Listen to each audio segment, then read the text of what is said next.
আমরা টিজারে দেখেছি যে প্রায় ৩-৪টা লুকে আমরা তাকে দেখেছি, ঠিক আছে। এই যে প্রতিটা লুকেই একটা সিগনিফিকেন্ট মেসেজ দিচ্ছে আমাদের, ঠিক আছে। এবং এই মুভিটা যদি আমরা পুরোটা দেখি তাহলে এই লুকগুলোর প্রত্যেকটার যে পিছনের যে ব্যাক স্টোরি কিংবা মুভির যে একটা মানে রানিং থ্রু, এটা আমরা আরও ক্লিয়ার হতে পারবো আর কি।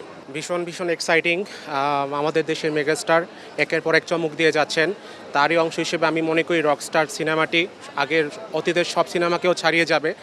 আর টিজার দেখার পর সত্যি বলতে এই মুভিটার প্রতি একটা আলাদা এক্সাইটমেন্ট তৈরি হয়েছে, কারণ আমরা সাধারণত অ্যাকশন জনার মুভি দেখি তার কাছ থেকে, কিন্তু এরকম অন্য একটা জনার মুভি প্রত্যেকটা মানুষের মাঝে যারা বিশেষ করে ওনার মুভিগুলো রেগুলার দেখেন একটা আলাদা এক্সাইটমেন্ট তৈরি করবে। আর আমি মনে করেন ওনার এই মুভি দেখার জন্য অনেক দিন ধরে অপেক্ষা করে থাকি, স্পেশালি ঈদের সময় তার মুভিগুলো ছাড়বে, এবং সেই জন্য আমি এখানে আগে থেকেই আসি এবং অনলাইনেও একটা স্পেসিফিক টার্গেট করি যে কোনো মূল্যে আমার টিকিটটা অর্জন করতে হবে।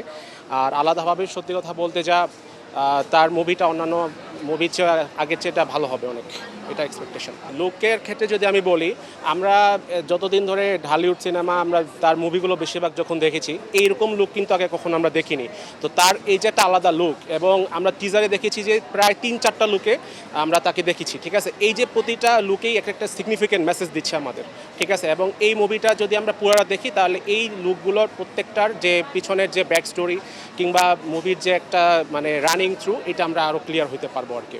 আমি প্রায় এখন 1-1.5 ঘন্টা হয়েছে আমি আসছি এই একটা টিকিটের জন্যই এবং তার মুভি দেখার জন্য। সত্যি বলতে যা প্রত্যাশা, আমি ব্যক্তিগতভাবে বিশ্বাস করি এই মুভি প্রত্যাশা পূরণ করতে পারবে, এবং তার আগের যে সিনেমা ছিল তার আগের সিনেমার যে এই মুভিটা একটা আলাদা স্থান অর্জন করতে পারবে বলে আমি মনে করি। পার্সোনালি আই থিঙ্ক এটা যেহেতু আমি টিজার যতটুকু দেখেছি এটা মোটামুটি সবাই দেখার মতোই আর কি আমার কাছে মনে হয়েছে।